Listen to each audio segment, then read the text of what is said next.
आज कुछ important words के बारे में बात करेंगे जो कि हम शेयर मार्केट में रोज ही सुनेंगे, रोज ही यूज करेंगे और अगर आप किसी से बात भी करेंगे तब भी आपको काफी सुनने में आएंगे। पहला है CMP, करंट मार्केट प्राइस। तो आइए देखते हैं क्या है करंट मार्केट प्राइस। तो ये आप अपने सामने देख पा रहे होंगे कुछ स्टॉक्स और आप इनके प्राइजेस भी देख पा रहे होंगे, लगातार चेंज हो रहे हैं, फ्लक्चुएट हो रहे हैं, आप देख सकते हो। तो इन प्राइजेस को जिस टाइम पर आप ये प्राइस देख रहे हो उस टाइम पर जो प्राइस है उसे ही हम कहते हैं करंट मार्केट प्राइस।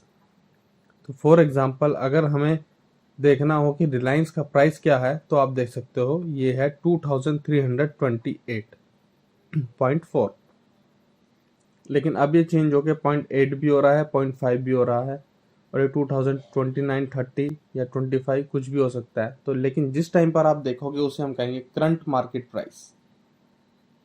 और मान लीजिए कि अभी मार्केट बंद हो जाती है और रिलायंस बंद होता है 2330 पर और ये क्लोज इस प्राइस पर होता है, तो हम क्लोजिंग के बाद भी अगर नाइट में हम इवनिंग में शाम को हम देखेंगे तो हम कहेंगे रिलायंस का करंट मार्केट प्राइस है 2330 और जब नेक्स्ट डे फिर ट्रेडिंग स्टार्ट होगी तो ये प्राइस फिर चेंज होगा और फिर वो मार्केट प्राइस कहलाएगा।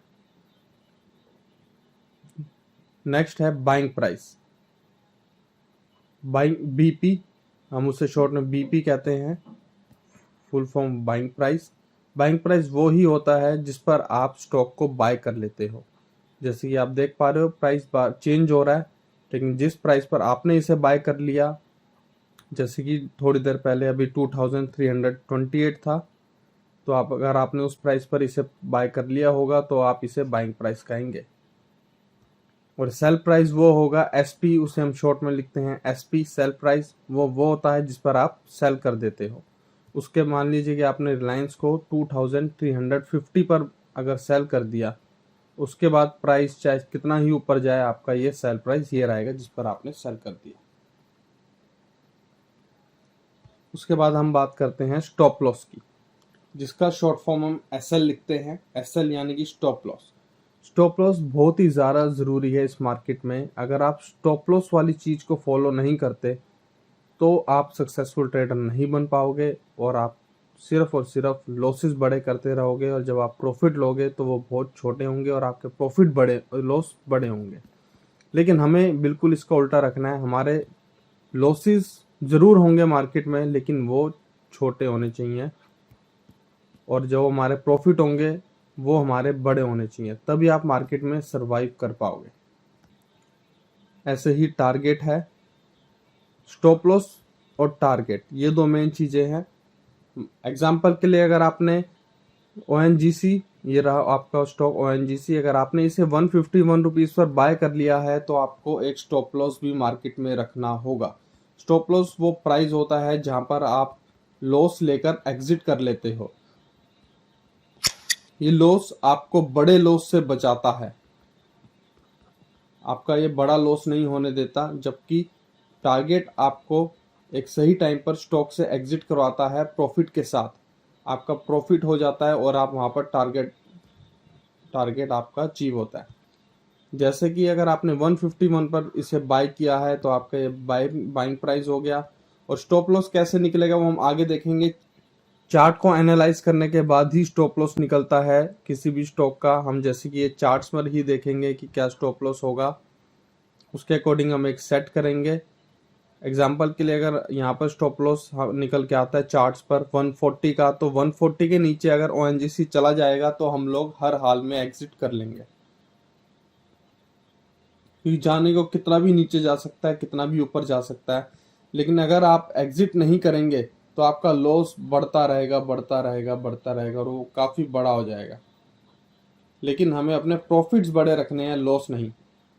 तो इसलिए स्टॉप लॉस को ज़रूर फॉलो करना होगा हमें। ऐसे ही टारगेट को भी हमें स्ट्रिक्टली फॉलो करना होगा, क्योंकि हो सकता है कि आपका टारगेट 170 का हो ONGC में 151 पर बाय करके और आपका टारगेट आ भी जाए 170, लेकिन अगर आपने इसको एग्जिट नहीं किया तो हो सकता है ये 170 से टकराकर वापस आपका 150 या 140 पे चला जाए, तो ऐसे में आप प्रॉफिट में होकर भी लॉस में चले जाओगे। क्योंकि जो टारगेट और स्टॉप लॉसेस हैं वो लेवल जो चार्ट पर निकलते हैं वो एक साइंटिफिक ये फिगर्स हैं। यहाँ पर जब भी प्राइस अगर आपका बाइंग प्राइस से नीचे चला जाता है और 140 के आसपास आएगा तो 140 का लेवल इसे ऊपर की ओर धक्का मारेगा। ये पूरी बात कैसे होती है, कैसे ये काम करता है, हम लोग आगे समझेंगे, लेकिन यहाँ से उसे ऊपर की ओर धक्का मिलेगा, 140 के नीचे जाने के उसके चांसेस कम होंगे। इसलिए हम लोग इस प्राइस को ज़रूर फॉलो करेंगे। लेकिन अगर वो चांसेस टूट जाते हैं और ये 140 के नीचे चला जाता है तो इसमें चांसेस होंगे कि अब ये ऊपर इसके जाने के कम चांसेस हैं और नीचे ये जाता रहेगा और काफ़ी नीचे जा सकता है। तो उस लॉस को हम कंट्रोल करने के लिए एक छोटा लॉस लेकर स्टॉक से एग्जिट करेंगे। और ऐसे ही जो टारगेट है, ये टारगेट 170 जब आएगा तो हम इसे बुक करेंगे, क्योंकि यहाँ से जैसे कि स्टॉप लॉस ऊपर की ओर धक्का मार रहा है, ये नीचे की ओर धक्का मार सकता है। और अगर ये नीचे की ओर धक्का मारेगा तो आपका टारगेट आकर भी वापस आपके बाइंग प्राइस पर आ सकता है। तो इसलिए एक बार टारगेट आ गया तो हम वहाँ पर भी एग्जिट करेंगे। बाकी किस तरीके से करेंगे, क्या क्वांटिटी करेंगे, ये हम लोग आगे जरूर सीखेंगे। तो नेक्स्ट आप सुनेंगे बुलिश और बियरिश। ये दो वर्ड्स आप काफ़ी ज़्यादा सुनने वाले हैं मार्केट में। तो बुलिश और बियरिश, यहाँ बुलिश का मतलब होता है जब मार्केट को हम ऊपर की ओर ज़्यादा देखते हैं, मार्केट में पॉजिटिव सेंटीमेंट होगा, तब हम बुलिश वर्ड का यूज़ करेंगे। उस टाइम पर जो ऊपर मार्केट को ऊपर की ओर देख रहा होगा उसे हम बुल भी कह सकते हैं, बुल। और बियरिश हम, और जो मार्केट को मंदी की ओर देखता है हम उसे उस पर्सन को हम बियर कह सकते हैं। और पूरा वर्ड हम इसके लिए यूज़ करेंगे बियरिश, कि मैं तो मार्केट पर बियरिश हूँ, यानी कि मैं मार्केट में मंदी देखता हूँ। जब मार्केट हम नीचे जाने की बात करेंगे या मार्केट में नेगेटिव सेंटीमेंट होगा। अगला आता है long and short. Long simply meaning ये है कि मार्केट को आप ऊपर ज़्यादा देखते हो तो आप बाय करोगे। बाय या लॉन्ग एक ही चीज़ है। या फिर हम बात करें अगर शॉर्ट की, तो शॉर्ट में हम मार्केट को नीचे की ओर जाता देखते हैं और सेल करते हैं। लेकिन साथ ही जैसे कि हम लॉन्ग में बाय कर रहे हैं क्योंकि हम मार्केट को ऊपर जाता देख रहे हैं, तो शॉर्ट में हम लोग सेल करेंगे और हम सेल करके पैसे कमा सकते हैं। सिर्फ वो शेयर ही नहीं, सेल करके तो हम सिर्फ तब प्रॉफिट कमाएंगे जब हमारा स्टॉक ऊपर चला गया होगा, हमने ऑलरेडी बाय कर रखा होगा। लेकिन हमें एग्जांपल के लिए हमें लगता है कि आईसीआईसी बैंक 875 से 865 तक आ जाएगा, आपको चार्ट्स पर देख के लग रहा है।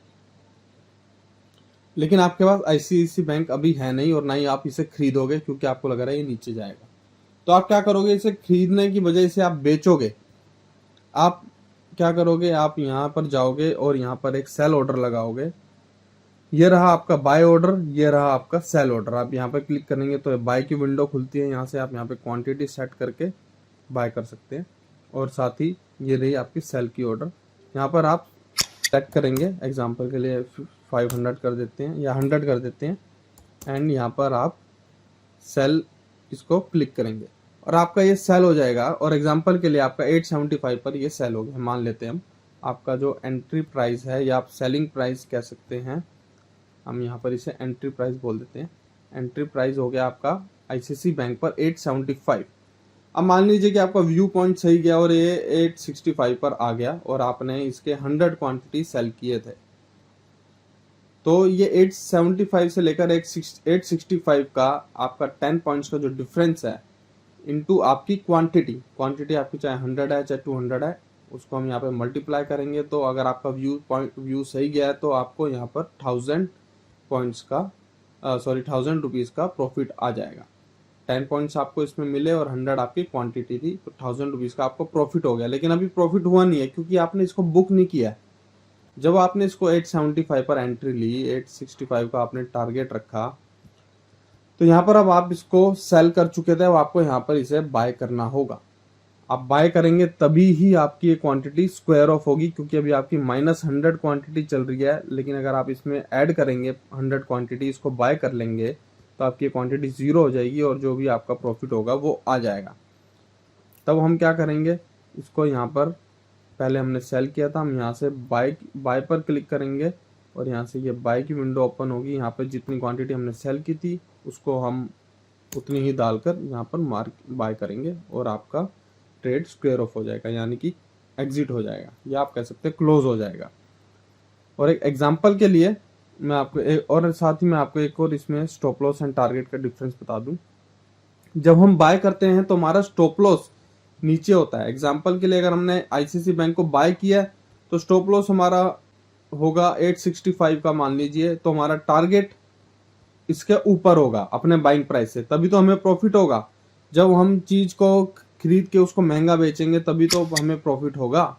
मान लीजिए कि 900 पे सेल करेंगे तो हमें यहाँ पर 25 पॉइंट्स का प्रॉफिट मिलेगा, इंटू 100 2500 का हमारा प्रॉफिट आएगा। लेकिन यहाँ पर हम बात कर रहे हैं शॉर्ट की, हमने इसे शॉर्ट किया है, तो शॉर्ट आपने किया है 875 पर, यानी कि आपने प्लस नहीं आपने माइनस किया है 100 क्वांटिटीज, और आपका टारगेट है 865। और चलिए ये आपका टारगेट है। अब आपका टारगेट यहाँ नीचे आएगा क्योंकि आपने इसे बेचा है यही सोच के कि ये नीचे जाएगा, तो यानी कि आपका व्यू पॉइंट तभी सही होगा जब ये नीचे आएगा आपके टारगेट पे।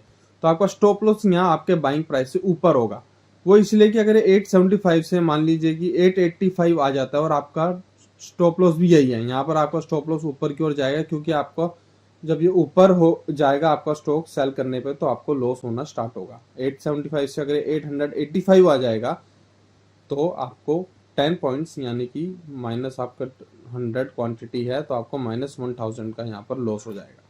तो आपको समझ गया में आ गया होगा कि शॉर्ट ट्रेड क्या होता है, किस तरीके से ये काम करता है। काफ़ी ज़्यादा यूज़ होगा शॉर्ट ट्रेड भी जब आप थोड़े परफेक्ट हो जाएंगे। अभी आप बिगिनर हैं तो लॉन्ग पर ही ज़्यादा ध्यान दीजिएगा, क्योंकि शॉर्ट जब हम करते हैं तो वहाँ फ्लक्चुएशंस काफ़ी तेज़ आती हैं, मार्केट में पैनिक का माहौल होता है या फिर कोई स्टॉक नीचे जा रहा होता है, तो वो थोड़ा उस तरीके से काम करता है, वो हम आगे समझेंगे।